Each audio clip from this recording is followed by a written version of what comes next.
This is how I start for my clients. To begin, I go into SEMRush, and I'm going to put in that keyword at the very top, so local SEO NYC, to get a baseline. I can see that the trend is increasing for this keyword. That's important. So I look at that too for my clients, make sure that the demand for this keyword is growing. Next, I'm going to look at the keyword variations. The keyword variations are really important, not so much from a keyword stuffing perspective, but just more different ways we can think about this. So optimization, services, company, these are all semantic phrases that come from the stem, that come from the root term, and they stem off in different branches. So optimization, company, service, expert, that's usually how the way it branches off. Next, you can look at now the cache version of the SERP. So I can see that I'm position 3 over here, but what I look at to see is who are my competitors. So Thrive Agency, they get about 1,900 searches per month to their landing page. I get about 113, give or take. This is what I do next. I'm going to now open up their landing page because like this is who I'm competing up against. And I can see they have NYC SEO company in their URL. That might be a gap analysis for my client. They have it as their H1 tag over here. I can see that. And then they have some, videos from client testimonials. That's great. They have exactly what they do: keyword strategy, link building, content writing, franchise SEO. That's interesting. Amazon marketing services. That's a little different from traditional SEO. They have this SEO audit report, why you should work with them. A lot of really good stuff, and even some more accolades for what they've done. So they're doing a pretty good job over here. This is what I do next. So I'm going to now take their URL. I'm going to put it back into SEMrush. I'm going to put it right into this section over here. I'm going to hit enter. And now I'm actually going to change this to, here, let me go to the domain overview over here. Let's hit that. Okay, great. Now let's change it to the exact URL. So again, they get 2,500 give or take to this. Now I'm going to go down over here, view details, and here's all the keywords that they rank for their target page. So the reason why I'm sharing this is that when I'm thinking about this for my clients, the root keyword initially was, and I'll go back to it, was local SEO NYC, just one keyword. But now I can see for their landing page, they have 266 keywords. If I sort it by traffic over here, you can get an idea of where they're getting most of their traffic from a keyword perspective. This is all really important for me to get an idea of what I should do for my clients. So let's say, okay, I have my keyword list now. I have some keywords we want to go after. We're going to track a few of these from an SEMrush tracking perspective, just to see if we're going in the right direction. This is what I do. So here's my page that's ranking just below Thrive in this example.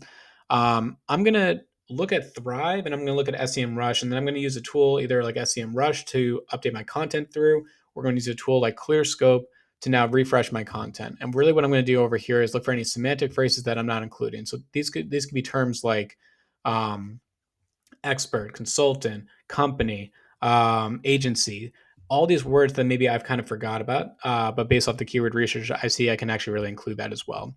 Another thing that I also do for my clients is I really encourage video. Video, I think, is important for two reasons, actually for three. First reason is that I believe this improves the user experience. They can spend more time on your page, and they get more of a brand association with the keyword search they did and the video that what it's about. The second thing is that the video, you can actually add video schema markup to it to allow Google and Bing to understand exactly what this video is about. So if you just take an iframe from YouTube and embed it onto your web page, Google and Bing can't read it. And then third, I really believe with, based off the reports from Google, if you're using Chrome, and I'm sure if you're using Edge too, and every other browser, I'm sure they look at dwell time and they look at how long people spend based off a query search, and then they click on the page. So if you can increase that by having them stay on a video, more engagement, I believe, is a ranking factor as well. Obviously, I think it's a minor one because it could be manipulated, but I still think from a general standpoint, the better user experience, those pages usually get rewarded as well.